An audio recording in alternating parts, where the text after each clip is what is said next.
Good morning, everyone. Sama, can you give me a thumbs up if you can hear me? Okay. All right. Thank you very much. Happy Saturday, everyone. Can we make sure that our mics are mute and our cameras are off, because I could still hear some background noise. So I would be very thankful if we could do that.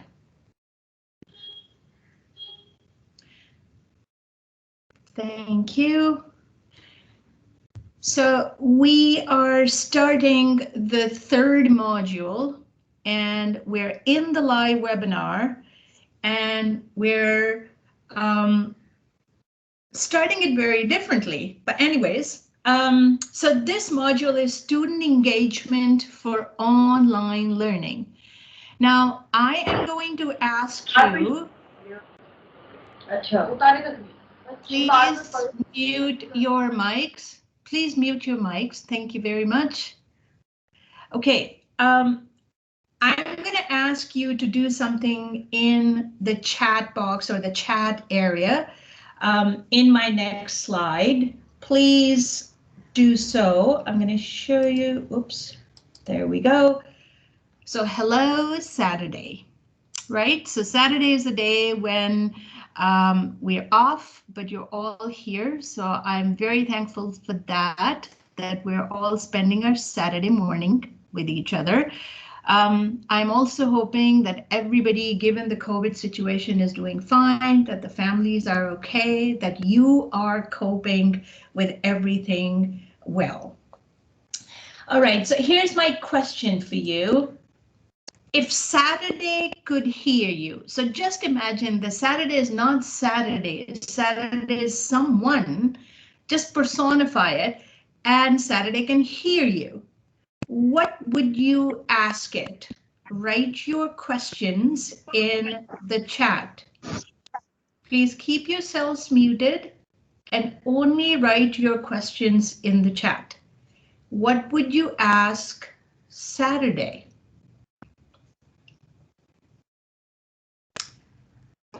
Dear Saturday, okay, we are asking Saturday a very scientific question. How are you feeling today? I like Ayman because they are asking about Saturday. Why can't you be every day of the week? That's my kind of person, Dr. Saveen. I want every day to be Saturday as well. What took you so long, Dr. Harris? Such a good question, you know, as if we were waiting for it. And when will our training start? Okay, so there are some very keeners. So they want to start twice a week. I like that idea as well. Stay long, that's good wishes. Just an emoji is good as well, Dr. Mamayar Khan. Saturday is a good day, and I hope it's very good for everyone, Dr. Hafiz. Professor Naeem says, what are plans for today? Excellent question. We can make plans with Saturday. What food do you offer? You snatched my golf day. That's a comment, not a question. However, we can turn it into a question. Why are you okay? Because the chat is moving so fast, so I can only see the questions that I am hanging on to. Dr. Iftikhar has asked some question. I wish a blessed day for everyone. So that's Dr. Mona Khalid. Please come twice a week. So there are these you know, kind of wishes that we are interacting with Saturday as if it was a person. How can you help me to plan my week? Dr. Azima, very good question. We should ask Saturday, how should we plan our day? Man, you were late this time. Muhammad Yar Khan, you are on top of it. You are interacting with Saturday like really well. I'm giving you two thumbs up from my side. All right, Dr. Isma, I feel with you. Saturday gone already. If it started, it's gonna go as well. All right, so let's move forward. Thank you very much for all your questions and enthusiasm to interact with Saturday. So this is me. I'm just going to be very brief. I know that this is kind of part of the framework, but I just want you to know who I am and where I come from. So my education, it's all on the wall, but I'm currently lead consultant, fellowship, and academic leadership programs with NAHI, Higher Education Commission. Dr. Farhan, I love Saturday as well, but that's a comment. Could you please keep your mics mute? Because then I'm going to hear echo. I'm also an educational developer, internationalization, and intercultural competency with the Center for Learning and Teaching at Dalhousie University in Halifax, Nova Scotia in Canada, and I wear different hats at the university as well. So I am spending my brief quality time in Pakistan. And this is my life in Canada.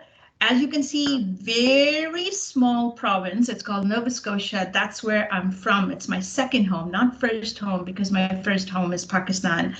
I've worked in the Middle East. I work with the University of Engineering at the Faculty of Engineering, University of Santiago in Chile. I live in a city that's called City of Lakes, and this is the university where I go for work. But these days, I'm here.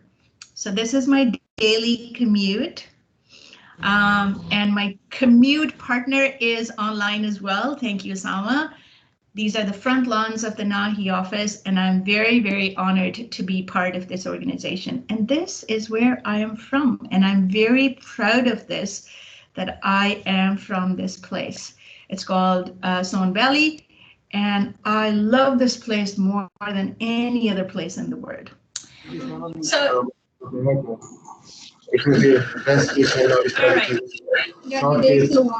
That is actually very awesome, Dr. Shazia. All right,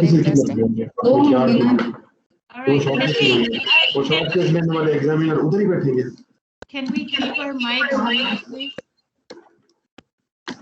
हाँ, उधर ही couch लगवा के दो short case जैसे पहले होता था। Short case के दो स्टेशन बना लेंगे, एक पे हाँ एग्जामिनर, हाँ चेयर्स का दो स्टेशन 10 होंगे। Can we please mute our mics? We now know how many stations are going to be there. 10. All right, thank you very much. So here's the day. From 10 o'clock to 11:30, we're going to go with the live webinar, but we're, as I said in the beginning, we're mixing it up a little bit. So for learning outcome 1 and 2, I will be with you for half an hour, and then I will hand it over to Ms. Sumbul from IQualify UK, and then we are opening the question answer for 20 minutes at the end, and I promise we will open it for question answers. Then Monday to Friday, so it's kind of the regular, there are activities on discussion forum. We also have a module quiz that I know all of you are very, very curious and excited and motivated about, because 9 out of 10 chats on WhatsApp group are about the quiz. We need to keep ourselves mute. Someone, if you muted everyone, would I be muted as well? But I don't want to mute you because probably I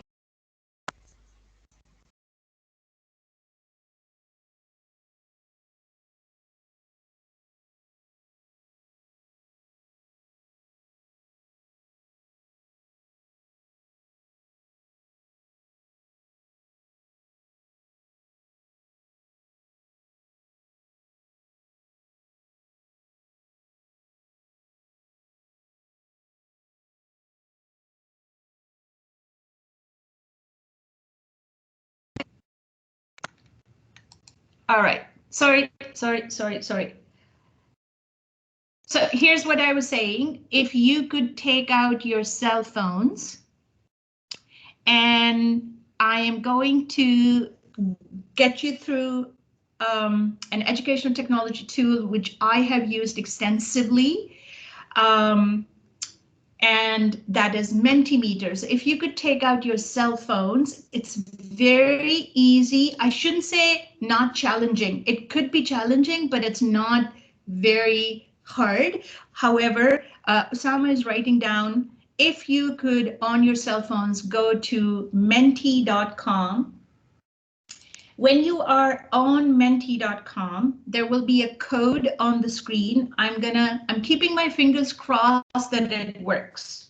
So here we go. Ooh, so far it's working.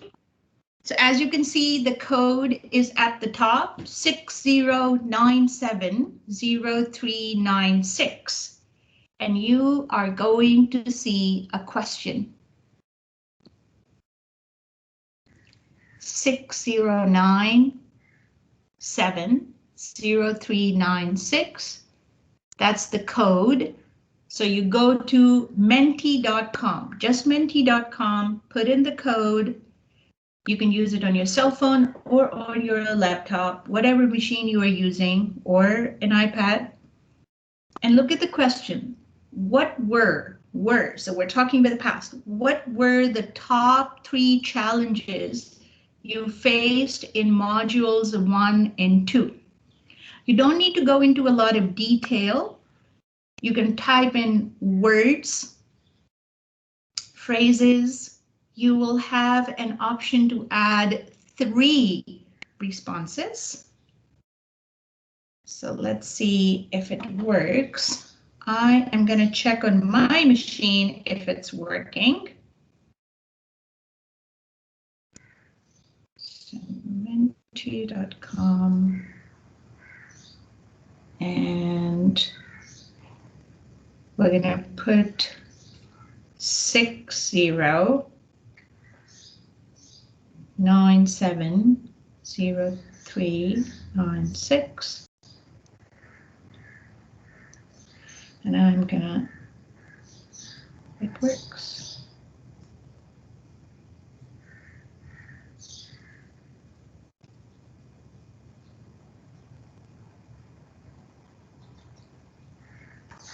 All right, I'm gonna do one thing. I am going to escape from this. Probably, oh, okay. Hopefully answers are coming.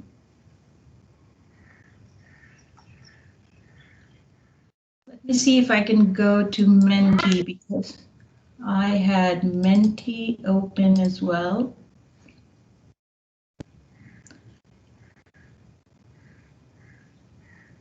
All right, let's see. Oh yeah, the answers are in. High extraneous load in PowerPoints, assessments, definitely, I completely agree. Reading at some point, answering multiple choice questions, it looks like a lot of it is about that. Finding time to read, not being able to post on discussion board, and the moderator not responding on time. Ooh. Thorough scanning of the reading material to retrieve useful information. The questions were confusing. So we're talking a lot about assessment, which is good because these are your challenges. And as instructors and developers, we need to look into these, and we are looking into these. Managing, because there's a paper deadline, time management, very important. Noise disruption, keeping up with the readings. Of course, I hear you. I live on a street which is very noisy as well, and it's in Bahria Town. Content in module 1, open-ended, multiple choice questions, having to work on the weekend. Oh, this is me, so ignore it. It has been helpful, but the solutions and tools have been very general. There's not enough time to finish the quiz, interacting with large audience, staying focused. Look at that. This is so good. What I'm going to do is I will convert it into a document, and I will try to address as many questions as I could, because there is a theme here that is developing. So poor interaction connection, due to which many parts of the presentation were missed. Oh, internet connection, sorry. Not finding time, so time management looks like a huge issue as well. In module 2, slides were too text heavy, too much text. Okay, all right. Questions, answers, extensive reading, accessibility to the content of module 2, assessment, improve quiz assessments, irrelevant chat reading. Okay, I don't understand what irrelevant chat is. However, I hear you. More time required to read articles. I would just give you one clue about this, that only one of the readings is a required reading. You're not required to read the recommended reading. The recommended reading is for you to look at in the future. Okay, all right. I am going to go on to close voting for this and try to go on to the next slide. Now, here is a slide. I will only spend a minute on this because I wanted to spend more time on challenges. What were the key content takeaways for you from modules 1 and 2? Because there was like really wonderful content that was shared with you. What were the key content takeaways for you?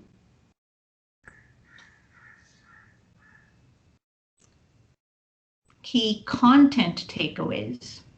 And I know, like, I've been following your chats. You're all wonderful, very educated people who have cognitive theory load. All right, guiding questions. If you could write phrases, all right. So our word cloud is actually developing. Chunking. I like some of the ideas that you have retained. How to engage, communication with different learners, scaffolding, chunking. So all this is coming up. Excellent. Fun. I would like to talk to that person who said fun. All right. Teachers as constructors. I'm going to let it blow off for like 10 more seconds because you're all coming up with such good ideas.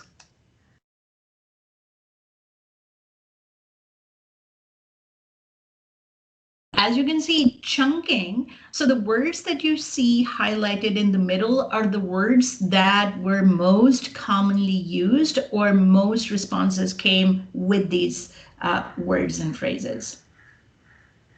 Excellent. Exactly, I completely agree with Osama. You can use Mentimeter in your online classes to increase engagement, and I will talk about interaction and engagement in a bit. Thank you very much. I am going to close voting on this and go back to my presentation.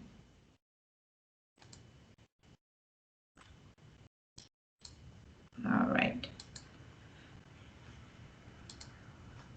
Somebody's camera is on. Dr. Suleiman, your camera is on. Okay, so module learning outcomes. We're going to look at these learning outcomes. I'm not going to read it because you can read. So LO1 and LO2 are the ones that I am going to be focusing on. And then, of course, LO3. All right. What? Yes, we can, Dr. Junaid, we can definitely track the responses. We can save our responses because as a teacher, you would create, I am going to give you the links at the end so that you can try it out for your classroom as well. It's really, really good. Even for formative assessments, there's a quiz, thing as well that you could use. All right. All right, so let's go to the next slide. So interaction and engagement. And again, I'm going to involve you. So please keep your cognitive ability just ready to answer the questions. So interaction and engagement, they reinforce each other, right? And that's why these two arrows, they reinforce each other. And in the research, they have also been used interchangeably. But one of the idea is that interaction can lead to engagement. All right, let's get to it quickly. I'm going to spend like 10 seconds. What is interaction in your point of view? What is interaction? Just write a few words in the chat and I will follow and I'll try to get as many as I can. What is interaction? What do you think is interaction? So think about the context is online learning classroom, and it could be your instruction, exchange of expression, combination of different ideas, communication. Okay, we're getting there, but I'm not getting the response that I actually want. participation, communicating with each other, two-way traffic between teacher and student. Dr. Sahil, you have reduced it to one element, but you're very, very close. Listen and react. Professor Rani, I think, I'm sorry if I mispronounced the name. Exchange of ideas, Dr. Maham Azhar, Dr. Hafiz, association and connection. Okay, we're going philosophic as well. So what do I have? A lot of you had this answer, but I wanted something really, really complete, but we're on track. Interaction is communication or direct involvement with someone, right? It could be a living being, or it could be a non-living being. It could be an AR as well, for all I know. All right, what is engagement? If interaction is communication or direct involvement with someone or something, it could be a paper, it could be a person, it could be an educational technology tool that doesn't talk back to you, then what is engagement? Excellent answer, Dr. Ume. Involvement. Involvement is engagement. So engagement is level of interest, curiosity, involvement, and motivation, right? Now, if we look at these very brief definitions, I'm just barely scratching the surface. Keep that in mind. I'm not going deeper into the philosophical ideas or the educational theories. I'm just giving you a few tools that you can take back to your classrooms. Now, if we look at these definitions, we can say that from Bloom's taxonomy and Bloom's learning domains,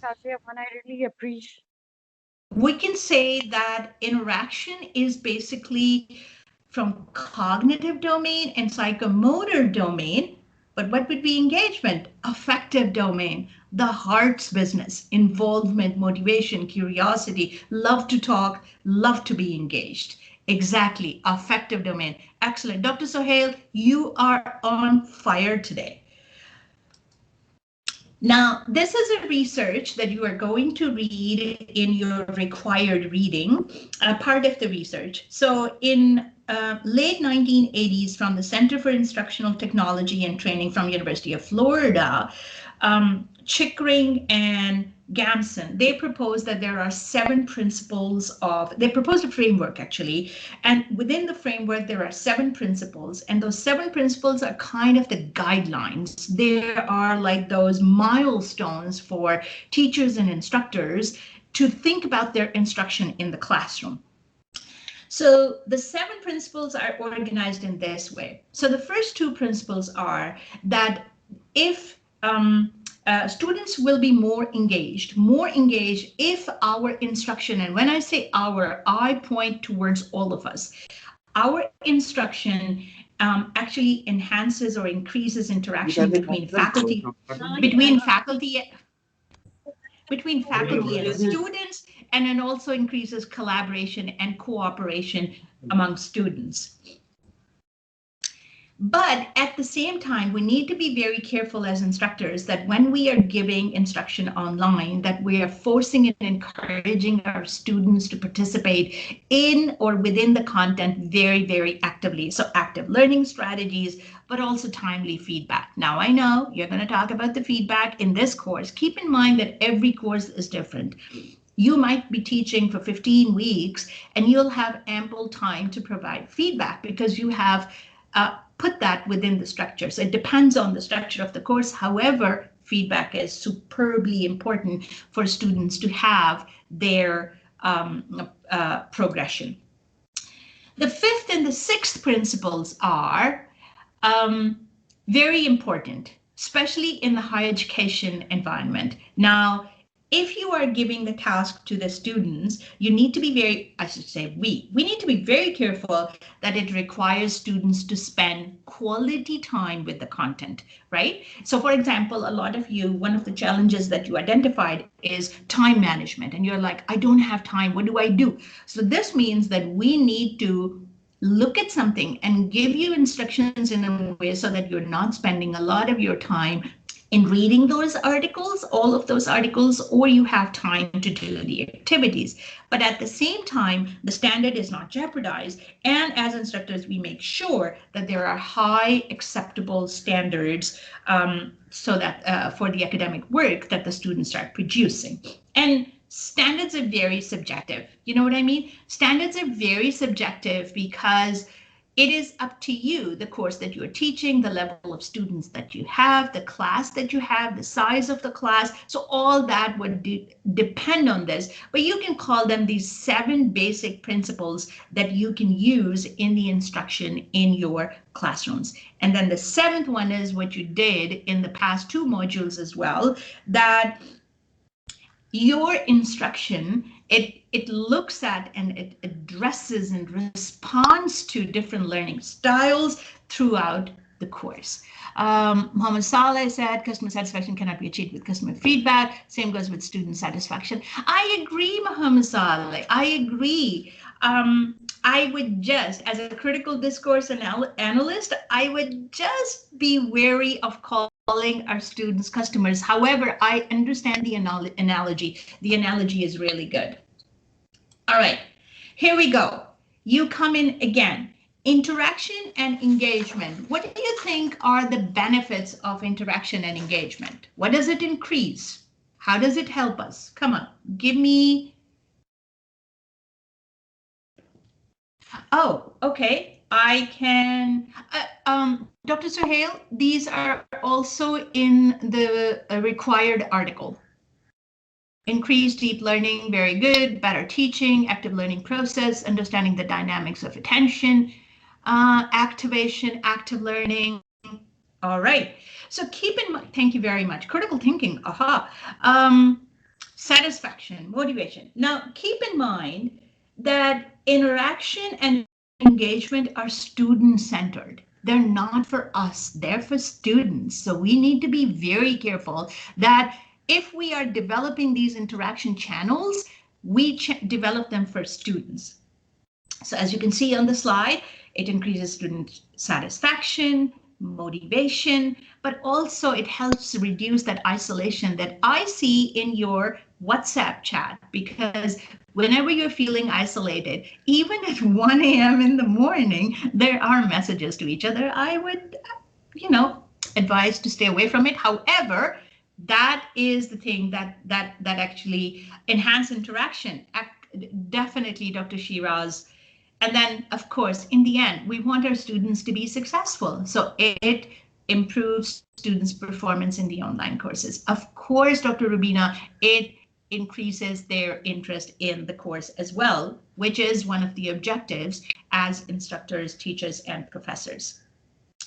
I'm quickly going to go over a framework that Michael Moore from Penn State University in the early 90s, actually, late 90s, I think, he brought it forward. He said that for meaningful learning in an online environment, there is a triangle, and the triangle is the learner, instructor, and the content. So when we are developing these interaction channels, I call them interaction channels. When we develop these interaction channels, we need to be careful that we are developing different channels. There's learner-instructor interaction. It doesn't have to be throughout the course. It doesn't have to be throughout the week, but there has to be some. Content instructor interaction and learner content interaction. This is called, yes, Dr. Suhail, correct, rule of 3, and that you will remember. However, I'm going to add one more, which is what we have been talking about, student-student interaction. And you will see that this framework, Michael Moore's framework, that was used as a basis for a lot of instruction, synchronous and asynchronous within the classroom and in online classes and blended classes and flex classes. So this kind of gives us that. So rule of 3, it's a very good idea. Dr. Suhail, if you don't mind, I'm going to use it when I'm teaching it again. All right. Give me some examples of interaction and engagement. How do you think, what are the activities that we can use to keep our students engaged in an online learning environment? Come on, 10 seconds, not more, because I know my next presenter is waiting for me to finish on time. Questions. Oh, Mentimeter, EdTech. Ask questions. Presentations. Yes, give students time to present themselves. Asking a question is also interaction, of course. Discussion forums. Daily life examples. Yes, make it relevant. Make it relevant. Call them by their names, Dr. Amina. Excellent. Debates, yes, on issues. Reading along with discussion. Discuss diagrams, Dr. Tessin. All right. Oh my God, I am getting so many good ideas and the chat is moving so fast for me that I cannot catch up. However, I'm going to show you my list, which is very close to the list that you've produced. So look at this. Voila. Collaborative work. You have talked about discussion. Somebody talked about presentations, asking students to give presentations, sharing resources actively as you've been doing. And hands-on components. I'm sorry that within this course we haven't been able to, but of course, if you're teaching different courses, you would actually do some of the activities that have hands-on experience. So for example, this, Dr. Hafiz says, text with pictures. And integrating case studies and reflections. Excellent work. Kahoot quizzes using a technology. Excellent. All right, so I am coming very close to the end of my half hour. However, here is a list of some of the EdTech tools that I can swear by because I have used them myself. Most of them can be created free in the beginning. You can actually create free. For example, Mentimeter doesn't allow you to create more presentations. So what you can do is you can archive previous presentations and you can create new presentations. Kahoot is wonderful. Perusal is an interactive social reading tool. Osama, I completely agree. These are must-try tools. Consider me that salesperson with the customer satisfaction who is saying, try these. And then there are a lot of others. I would love to see that some of you talk about these tools that you have used in your classroom successfully and tell your peers on the question and answer sharing platform. Padlet is wonderful, wonderful. All right, we're going to do a poll. In the end, we're going to do a poll again, and I will have to go to my Mentimeter. Next slide. So here's my slide. Rank the following learning activities in order of your engagement in this course so far. Just rank them from 1 to 5, with 1 being the most and 5 being the least. Live webinars, Q&A during the webinar, readings on Moodle, discussion forums on Moodle, WhatsApp discussion with peers. I actually included it here because I know you've been most engaged on this. So go ahead. Please rank. All right, live webinars is still at the top. I like it, I like it. Discussion forums are going. Reading on Moodle. All right, keep bringing the responses. Dr. Khan, you can put it in the Mentimeter. I agree. First is WhatsApp, live webinars, discussion, Moodle. All right. If you feel like you want to add to this, please do it on your cell phone or on your computer. Dr. Salim Shah, reading, live webinar and readings on Moodle. Dr. Khan, WhatsApp. Dr. Rubina Ashraf, first live webinar. Dr. Mohsen, webinar. Mortaza, macro and micro communication, live webinar and reading. I am thrilled to hear this. All right. Okay. All right. I've got 70 responses. I know these are not enough responses and some responses are still coming, but I need to close the voting. I'm going to close the voting. And there we go. We have closed the voting. Okay, I'm going to go back to my presentation. And there you go. My time with you has come to an end. And I loved interacting with you. So thank you very much for all your participation in the last 30 minutes. And I am going to hand over the baton to Sumbul. Thank you very much, Dr. Mansoor. Thank you very much. Thank you, Dr. May. I am grateful. Thank you. All right. I'm going to unshare the Sumbul. Thank you very much, Dr. Shazia. Yes, I'm here.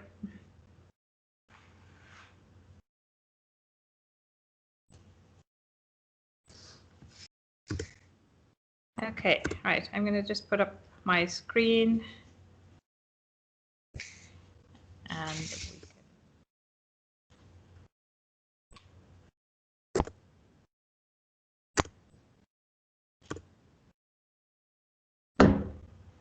okay.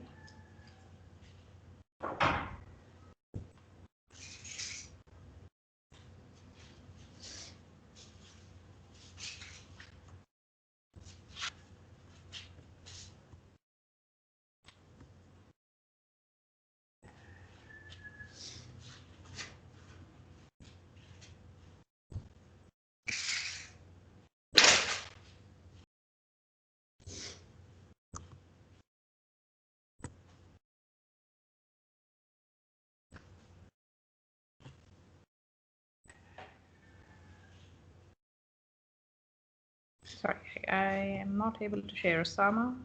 Can you have a look?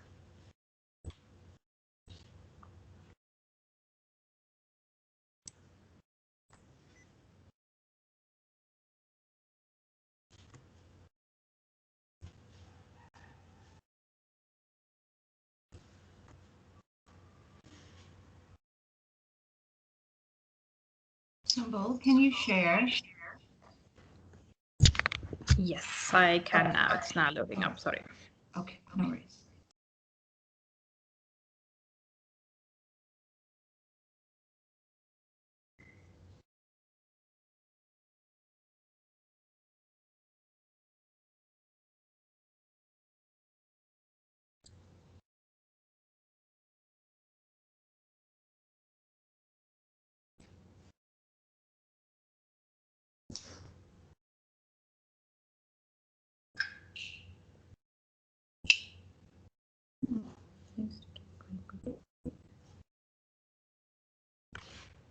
Right, Dr. Shazia, can you see the screen, presented screen? Not yet. Ah, okay. Yeah, it'll come. It'll come. Sometimes it takes time. It's coming, Sumbul. It was coming, though.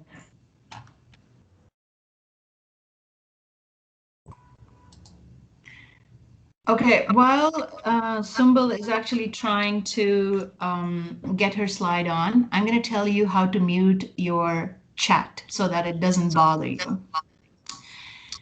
When you are on the chat, look at the circle where your name is. Click on the circle, and there will be a drop-down menu where it says available, busy, do not disturb. Click on do not disturb, and you can mute the chat. I hope it works for everyone. Sumbul, over to you. Sure, come.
Sorry, I've been talking. Has anybody been able to hear me?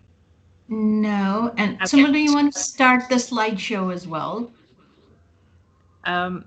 Yes. So Okay. sorry Thank about you. that. I think I was muted automatically for some reason. Oh, yeah. Okay. Right. Okay. So good morning, everyone. So we are now on module 3 of the course. I'm sure most of you have been here for module 1 and 2. If not, my quick introduction would be that I'm Symbol Manzoor, and I'm an academic. I work with a higher education provider based in the UK, iQualify UK, and we are a primarily online education provider. But this has been a great learning experience in terms of my own learning as well while designing and teaching this course. So how do we teach online? Everything has become different in teaching and learning in the last year.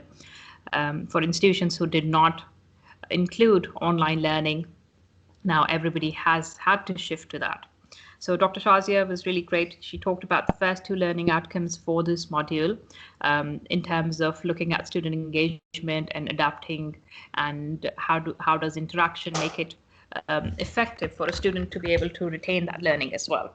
So learning outcome 3 is going to be about how do we apply different strategies, and how do we use that within our online learning environment. Okay, so the first thing is that why do we need to look at student engagement? What is the point? I'm going to again try and model this, because the learning objective is to make sure that we understand student engagement and we make it effective. But the actual question is that what will be the outcome of that? Okay, so if I'm trying to teach somebody how to engage your students more, I have to be able to give you the final meanings to it as well, not just the fact that it will be something useful, but why would it be useful? So successful learning is more than passive receipt of processed information. So that's one of the key things, that if you were imparting information that is not received, and again, I'm going to refer to module 1 where we talked about the cognitive load theory, where how much of the content is actually retained. If your engagement doesn't actually result in retention, then the engagement is not effective. Okay, so we have to focus on the style of engagement, and especially in an online environment where there's a distance between the instructor and the learner, we need to figure out how to capture their attention, how to make sure that they're focused. Okay, and unless a learner is actively involved, it's very difficult to retain any content. Okay, so how do we do this? How do we make the interaction possible? We change words and phrases. We talk about the student confidence level. We provide them with scaffolds.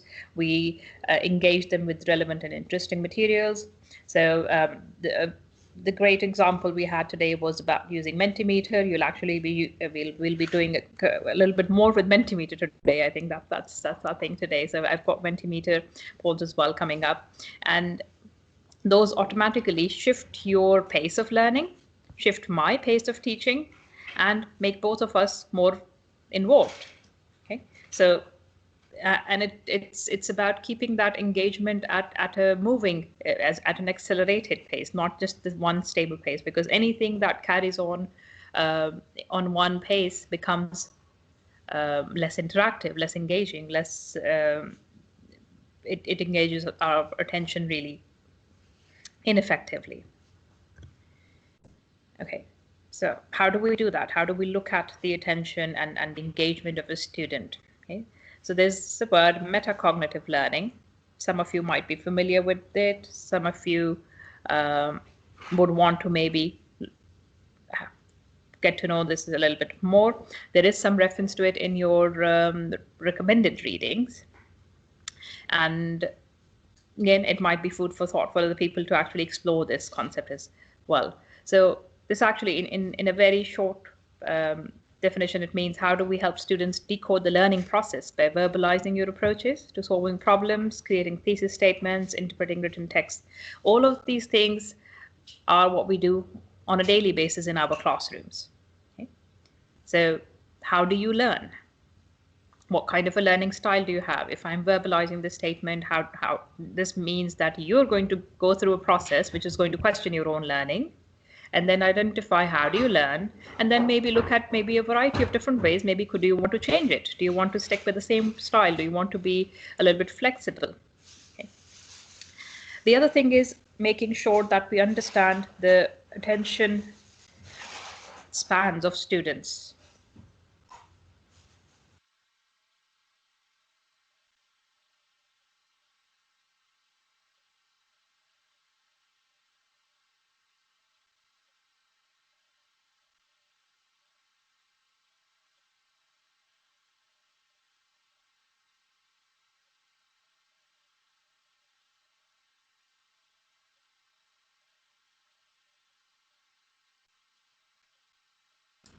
Sumbul, you've been muted again.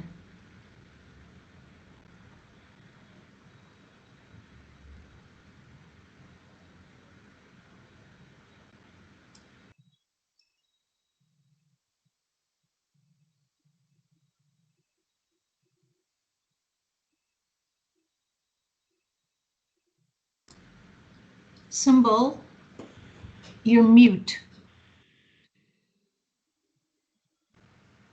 Could you please unmute yourself? Oh, good. Sorry about that. Okay. Are you still able to see the screen? Okay. Sorry about that. Okay, so I'm going to go back and finish the last bit that I said. I'm not sure when I was muted.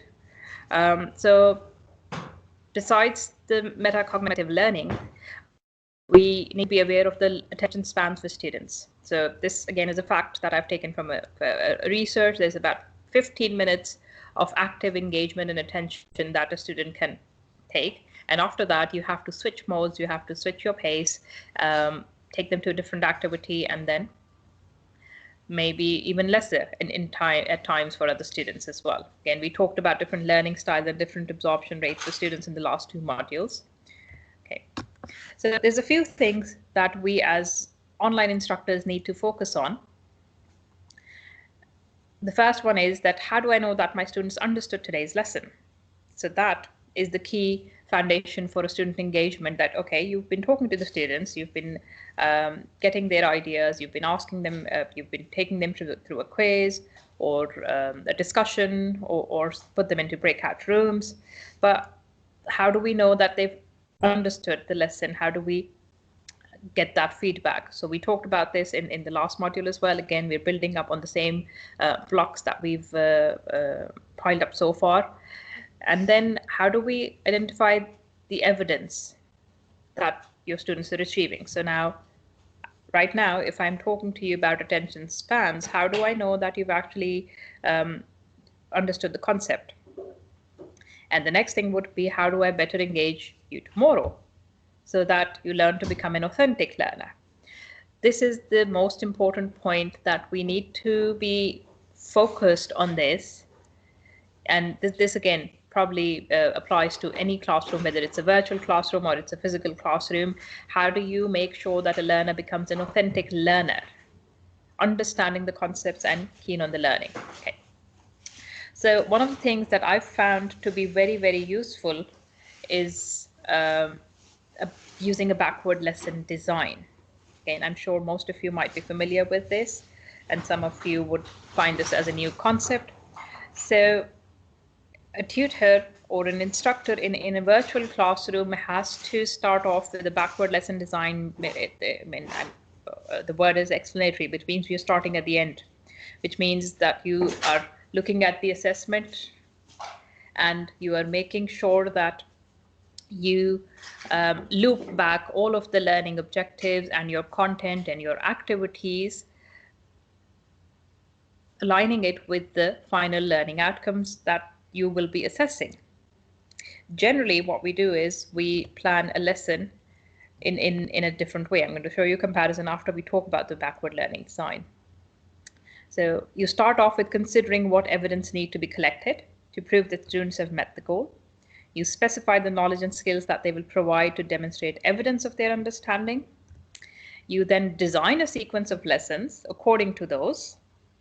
and add on the activities and the learning experience that will support your learner to master the knowledge or the skills. And you then specify your teaching and coaching strategies. Another word that I've come to really like is e-mentoring. That's also in one of the articles that you've been recommended to read. So an instructor and a teacher in an online environment is an e-mentor. Basically, that you're not just delivering the lesson, you're also teaching them how to be a good learner and how to work on cooperative learning. Okay, so generally we plan the lesson in a very straightforward way. You've got the learning objective, you've got the content standard, you've got the assessments, you've got the language, and then you've got the evaluation standards. Okay, now these are the two things I want you to focus on.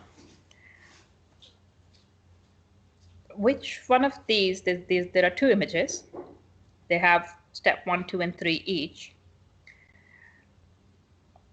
So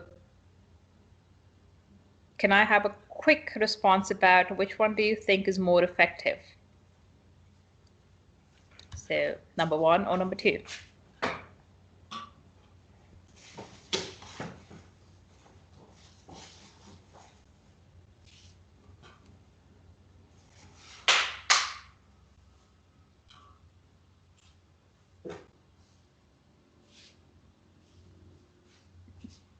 Can everybody hear me?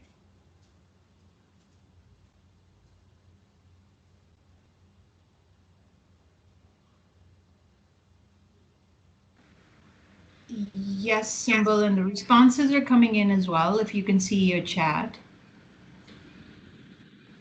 So it's between 1 and 2. Yes.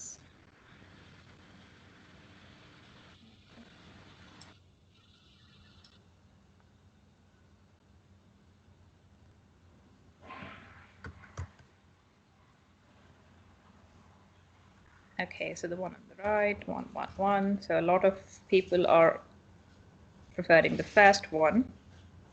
Okay. Sarah, the question is, which one of these styles do you think is more effective in your own classroom, or are you more familiar with? Okay, so thank you very much. First one and then 2. Okay. Okay. Right. So the first image, I'm going to talk about this. The first image is actually what we do which is called a traditional design. You identify a topic or chunk of content that needs to be covered, you plan a lesson according to that, and then you create an assessment. This is what we've always been doing as traditional methods of teaching in a classroom. The other one says, okay, step 1, you identify what students should know and be able to do by the end of the learning cycle. You then create an assessment to measure that learning, and then you plan a sequence of lessons that will prepare students to successfully complete the assessment. So the second image is the one that we talk about as the backwards learning design. Okay. So the backward learning design, if I'm going to go back to the first slide, is you start with the evidence that need to be collected. You specify the knowledge that you will provide using whatever content you will design that will demonstrate the evidence of their understanding what they've learned. And you design the sequence of lessons accordingly. And then you apply that pair that with your teaching strategies and deliver the content and create an environment. So in online learning, what a lot of research has established, and what I myself am able to endorse, because as an online tutor, I see that the backward learning design works much more effectively. So this is something that I would like you to maybe try in your own classrooms. The first one is our comfort zone. We know what we want to do. We want to deliver a topic. Let's say we want to talk about leadership theory. You plan a lesson according to that. You create an assessment whether your students have understood it or not. And that's it. But with backward learning design, it makes us think. As an instructor, we kind of start thinking outside the box. You identify what you need the student to learn. That's your first starting point, and you go on from there. Okay. you have your Mentimeter interaction in the morning as well, earlier in the day. So there's another poll that you can do.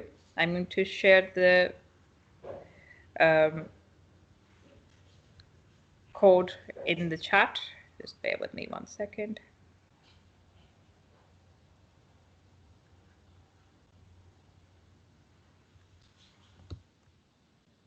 Okay. So if you go to the Mentimeter app again, and there's another poll question.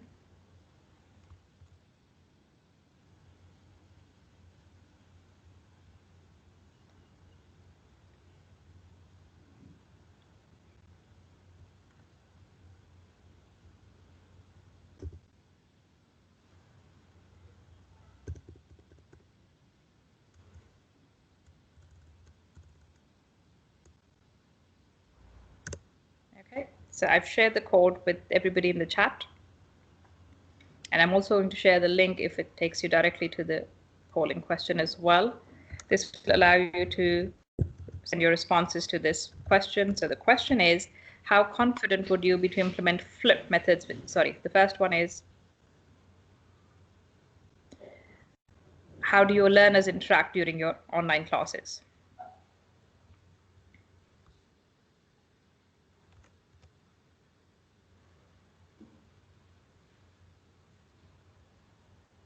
Thank you, Sama. Just like before, so you've got the Mentimeter link, and I've shared the direct link to the question as well.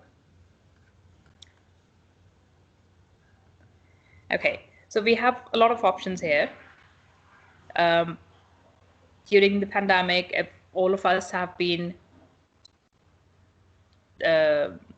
required to teach online. All of the physical classrooms have shifted to online virtual lessons.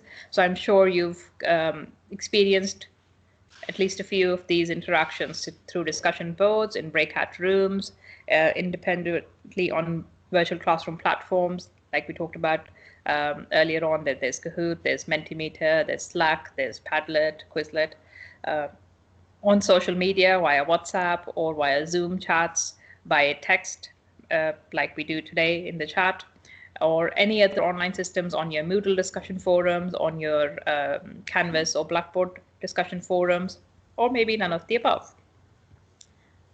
Okay. So, okay. So I'm going to put up my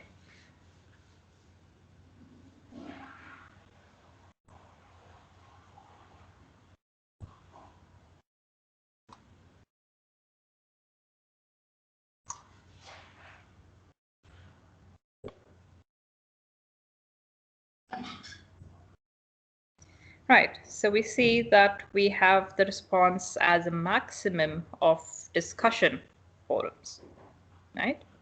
So option A is the one that most of you have discussed, have selected. The second one is on social media, sorry, no, by text. And the third one is just about 15 of you through other online systems. And I think the lowest one is none of the above, so that's good. But we've got breakout rooms are quite low on other virtual classroom platforms, which includes different apps. So those are also really low. So we're still getting responses.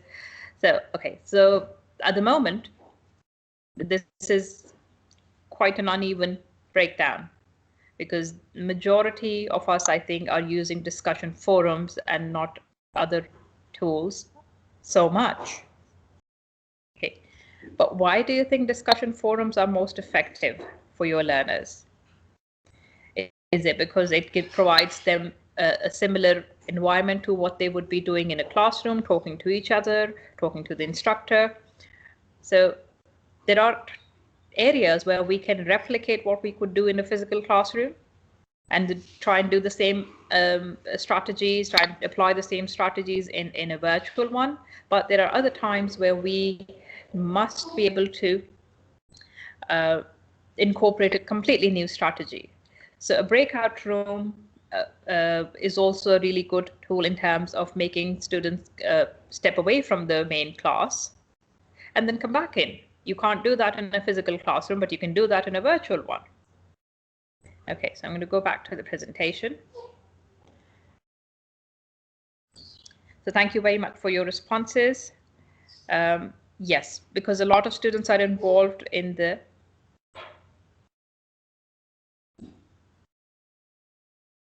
discussion altogether. It's easier to have a discussion forum, but I would encourage you to try and use other platforms as well. Try and make your teaching style vary within each lesson, because in online teaching, the onus is on the instructor to make sure that it doesn't become a standardized approach which doesn't engage the students.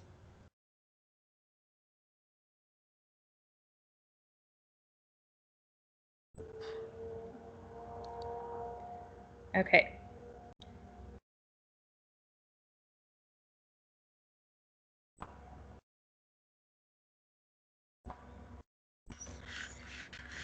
Right, so coming back to the blended learning. So in all of those methods that we talked about, the terminology that we refer to when using all of these variety of strategies, we talk about blended learning. So a blended learning model is one which is, again, non-traditional. Okay. It's a combination of live teaching and independent study, which is exactly what we're doing via this module as well. We've set up some discussion forum for you to interact on your own time.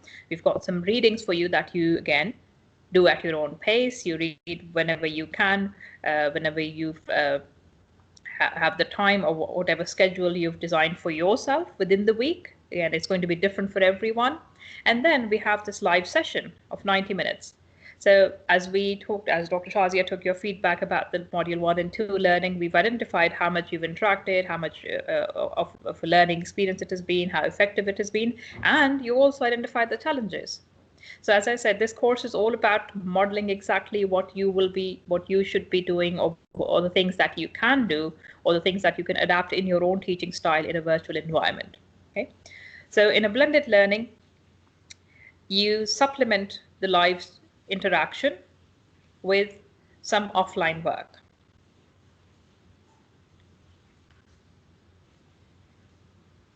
Okay, and this is when we talk about the flipped classroom. So these are terms that I hope you will be finding some time to investigate on your own as well. The backward lesson design, the blended learning, and the flipped classroom. Okay, so in a flipped classroom, it's not just in a normal, traditional, regular classroom, it's the instructor who's in charge and is directing all activity. In a flipped classroom, it's the learner who has a greater component of control as well, and they're also responsible.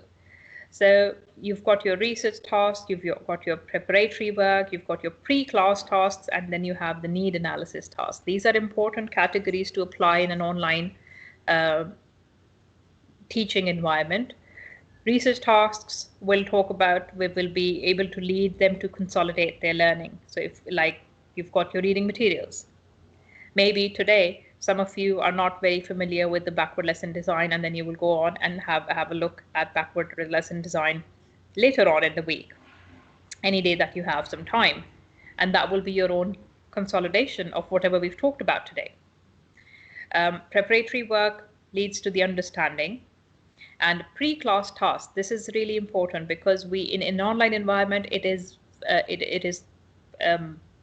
very effective if you have a task set up before the class. Okay. And then later on, you can do a need analysis task, and these can be done through discussion, and then you can identify what the students need to work on. Okay.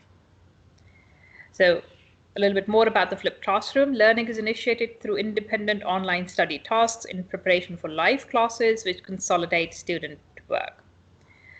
So applying flipped classroom strategies is effective because it takes away the 100% responsibility from the instructor to be involved in every aspect of the teaching and the learning. But at the same time, it gives you more responsibility in a different aspect. You have to be aware of the learning styles of the student. You have to be aware of the learning pace of the student. You have to be aware of the activities that they're engaging in. And if that's not happening, you have to be able to come up with a solution to that as well. Okay. So there's a variety of things that we can do.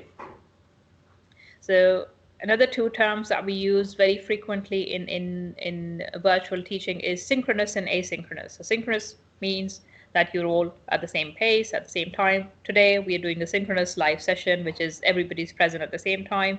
Your discussion forum is in asynchronous, where you do it in your own time. Your follow-up tasks would be your MCQs that you're completing, and the live tutorials or any synchronous collaboration would be in real time, where everybody would be doing that at the same pace, at the same time. And then collaborative research can be done either in smaller groups or as one complete group. Okay, right. So poll question number 2, how confident would you be to implement flip methods with your students? So knowing what you know about flip methods and blended learning today, can I ask everybody to respond to this question as well using Mentimeter again? So you've got the code, it's the next slide. It's the same code, so it will take you to the next slide if I activate it. And how confident would you feel using these methods or applying these methods in future with your own class?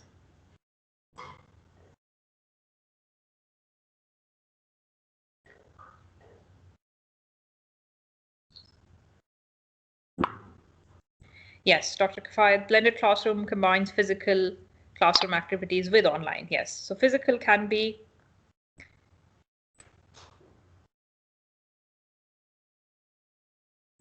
again, you can engage the students to do something interactive on, even though they're not physically present in front of you, you can still engage them. Okay, you've got my screen now for the polling question. So how confident would you be to implement these flip methods with your students? So the options are very confident, I already do this. Second one would be pretty confident, I think this would work. Doubtful, it probably wouldn't work with my students, and not at all, my students wouldn't do the work offline. So we're talking about flip methods or blended learning where you're engaging students to do a lot of work offline.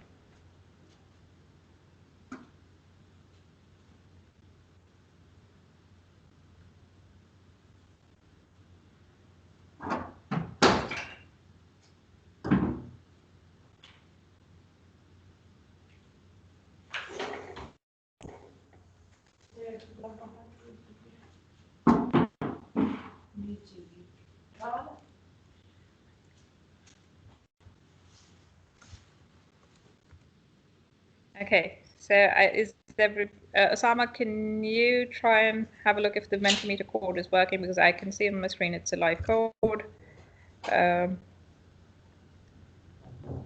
It is active on Mentimeter. I put it up on the shared screen. It's live.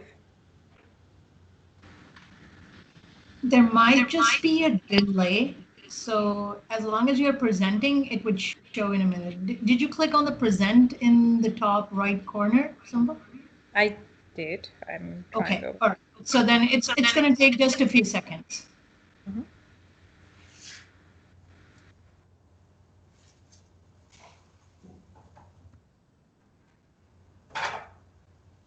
Okay, there we go.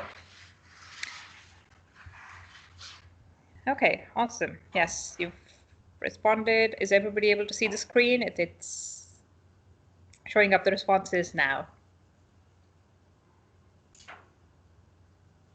Dr. Shazia, do you want to confirm if you can see the poll results? Yes. Okay, perfect. Thank you. Yeah. Thank you. Okay, so I'm going to give it a minute for everybody to be able to complete this, because I really would want the maximum of you to be able to respond to this. It will give us a really good idea about where we are in terms of using a flipped method or a blended learning approach in our own class.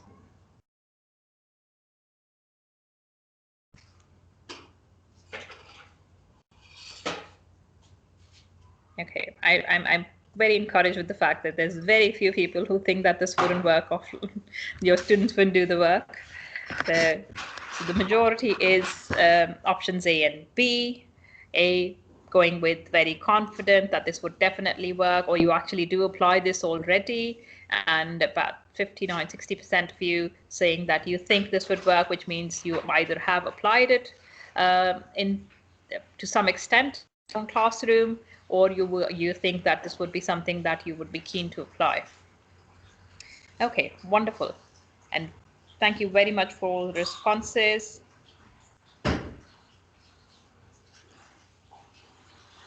Okay. Right, there's lots and lots of responses in the chat as well. I hope everybody's had is okay to respond now.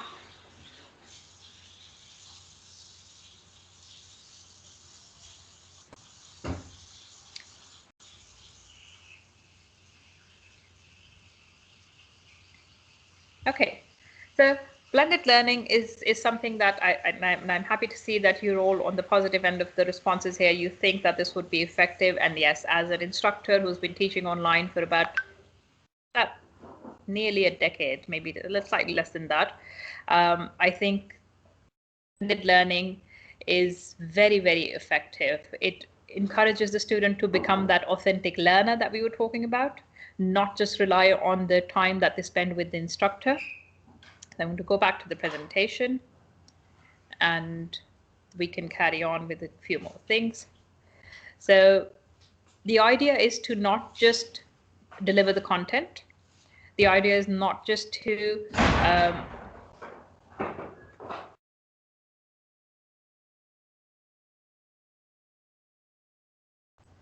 okay.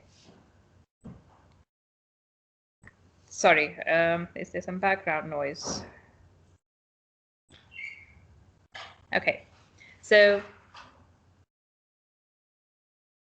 coming back to what we were talking about in terms of the blended learning and the effectiveness of blended learning. So I was going to share my experience teaching students who are in different locations, teaching students who come from different backgrounds. It's very important that you provide them with that authentic learner approach where then they start to learn independently as well. So a lot of us, when we were thrown into, sorry, excuse me, into the online teaching, virtual teaching, because of the lockdowns and the pandemic and the restrictions that we have, which are still ongoing as well, the first thing we did was we tried to convert the physical activities that we did in a class and then try to apply those in a virtual learning environment. So that is not just the limit of an online teaching environment. So as we've talked about, we've experienced Mentimeter today, we've got Kahoot, we've got podcasts, you have the screen sharing ability to share your content with your class, you've got Quizlet. These are all apps that we use or we can use, and this is a very limited list. I would like to maybe share another list with you. I think I'll put it up on the on Moodle, maybe Dr. Shazia and Usama, if that's okay. There's a complete range of tools that you can use and how you can use them. It's an instructional guide. So I put together for a few of my faculty members. So I will try and add that onto your Moodle as well, where it tells you the app or the tool that you can use and where you can use it and what range, even in terms of what subjects it would be more suited to. Okay, so there's a few things that we should focus on. So the things that you need to keep in mind when you're designing these activities and making sure that you design it in keeping in mind how your student will engage with it, and how you can make sure that it also encourages your peer-to-peer learning and independent learning, both. So both parallel streams of learning need to be kept in mind. The groups, the environments, the interaction, and the task cycles. So these are the 4 key areas that you can see that you need to think about and identify how you can link these with your own instructional design.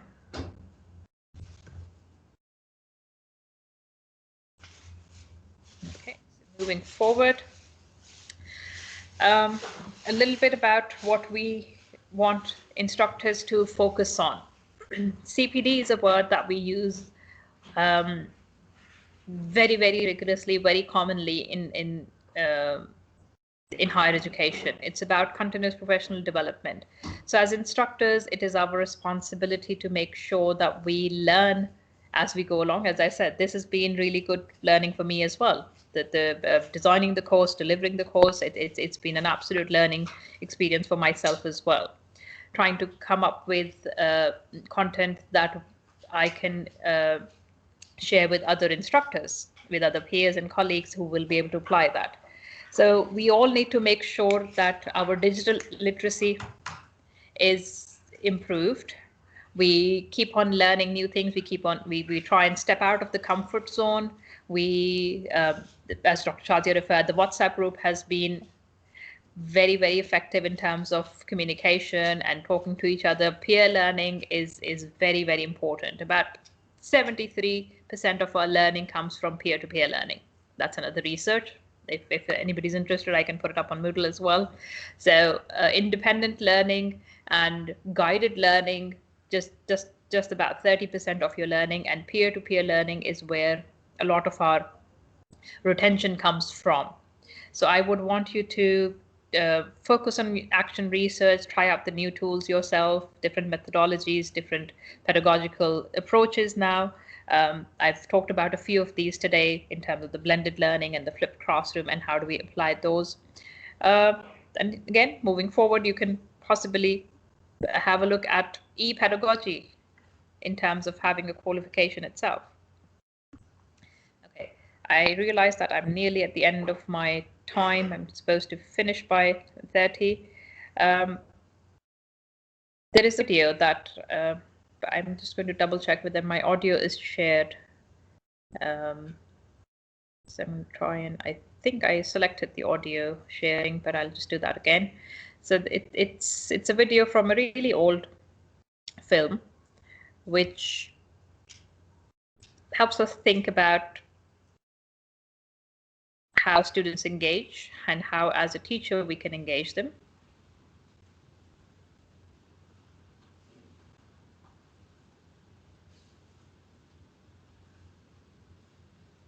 Okay, so I've also given the link on the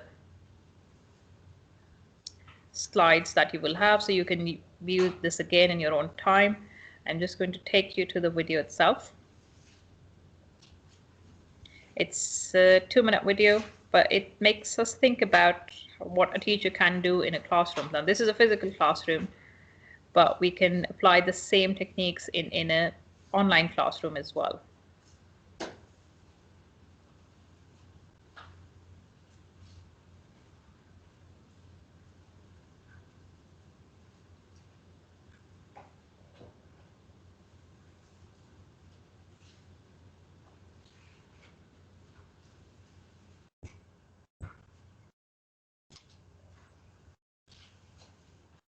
Okay, I've got quite a few raised hands, but I think, yes, it's Robin Williams. I'm sure we are familiar with the actor. The movie is Dead Poets Society, one of the favorite films that I think I have, and the things that I could see more than once.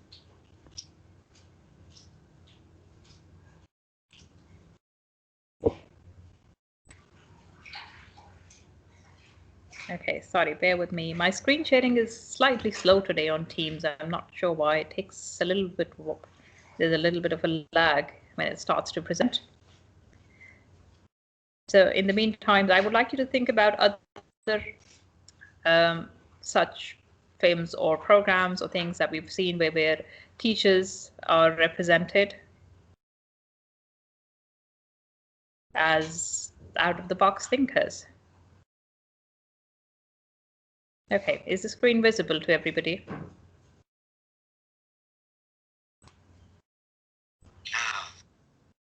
Next.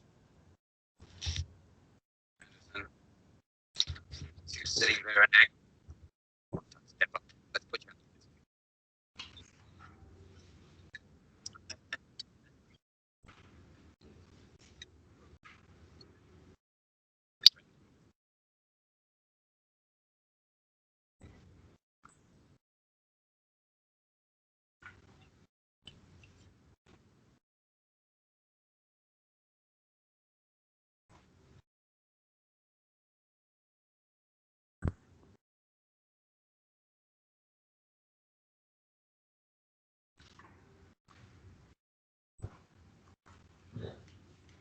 Okay, sorry. Is the audio not? Is it not audible to you?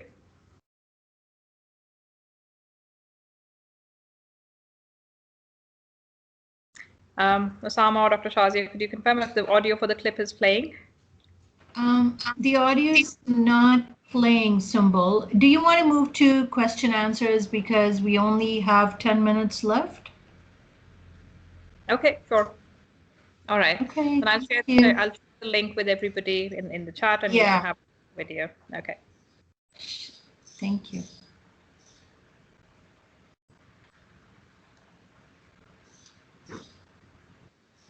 Okay, so thank you very much, everybody. And Osama, we can have the question answers.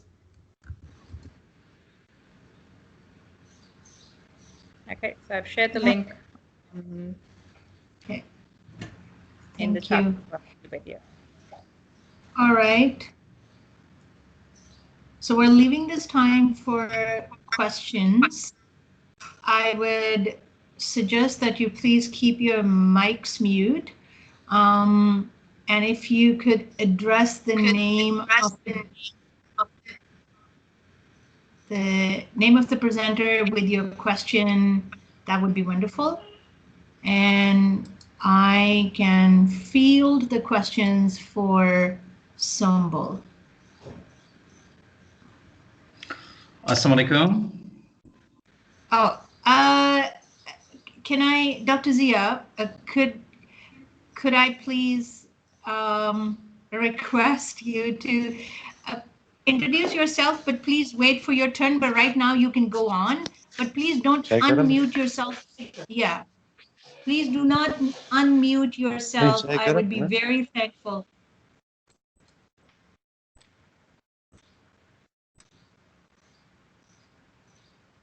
All right, Dr. Zia, you can go on, but please wait for me to request you to speak. All right, Dr. Zia, go ahead with your question.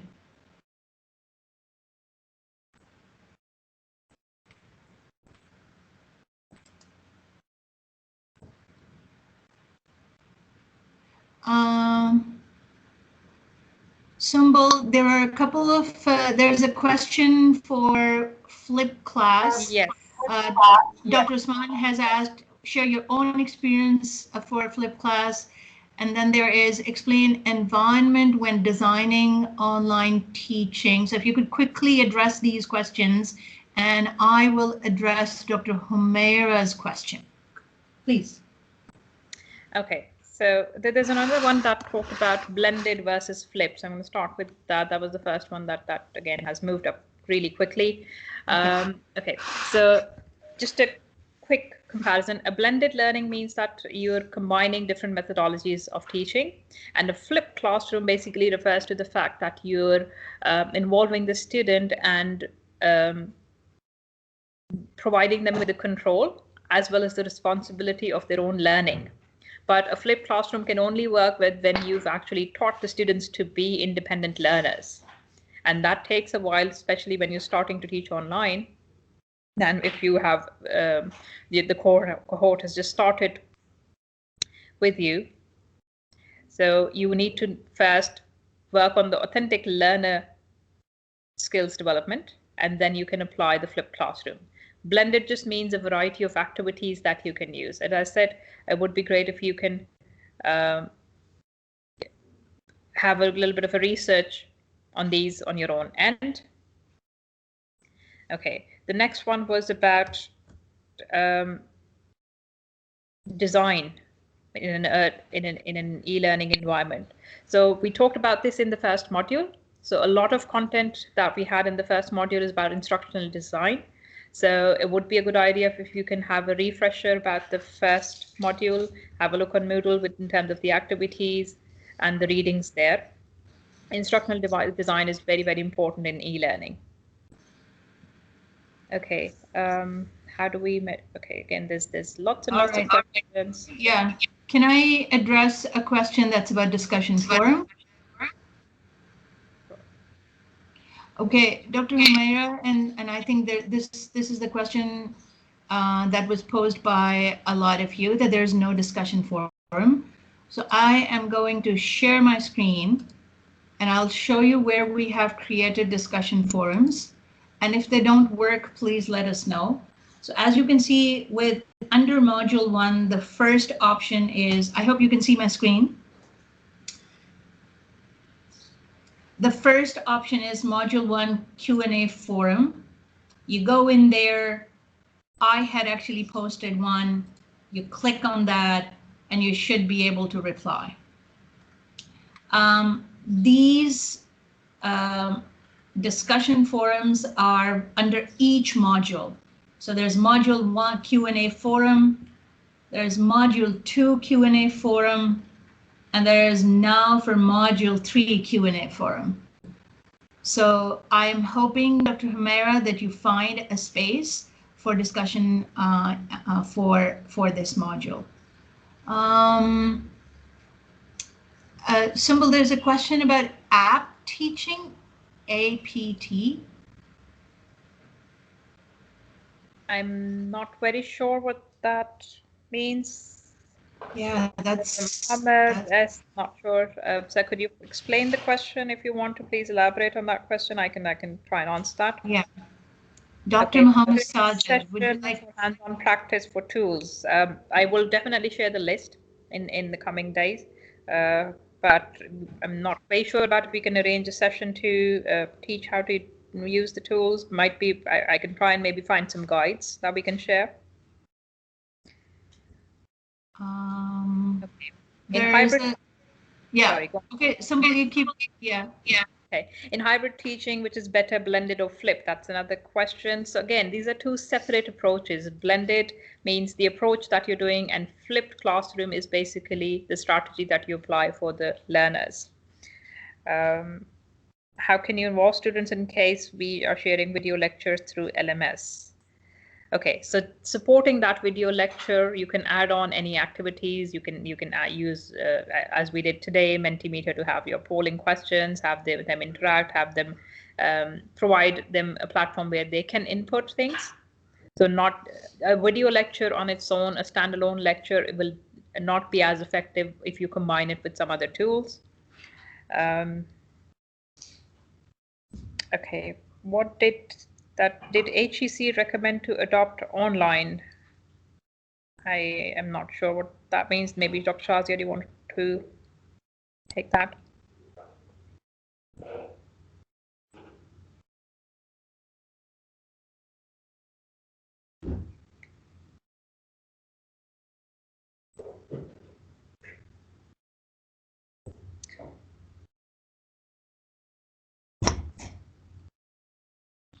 Okay, how can we develop critical thinking among students through online teaching? So that's good, Dr. Zamina. Critical thinking, again, develops from a range of activities that you help the students to do. This is where the flipped classroom comes into effect.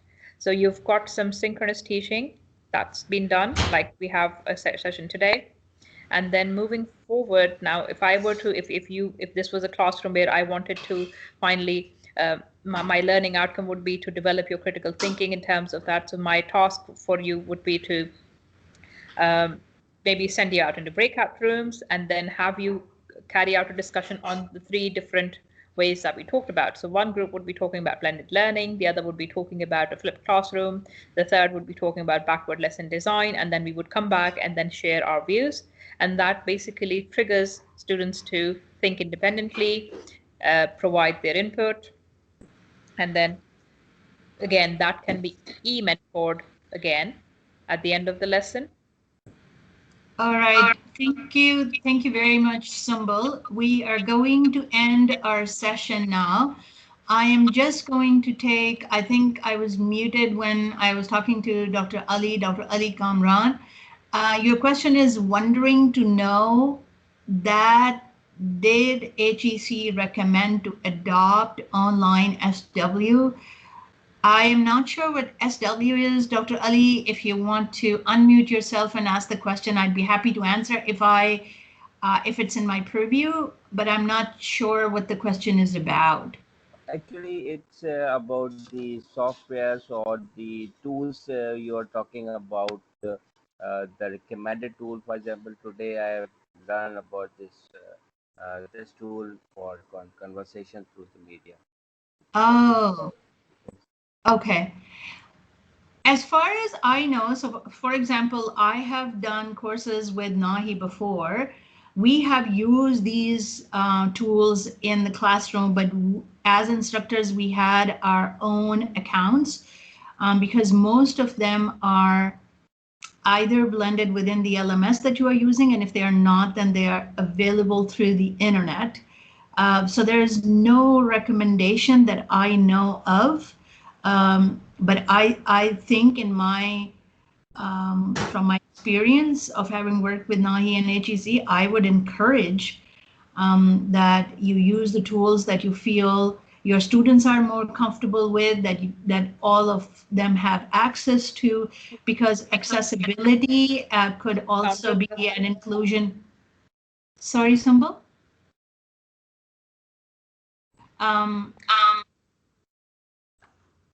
Did you want to say something, Symbol? No, carry on. That's okay. Sorry. Oh, okay. All right. Okay. Sorry.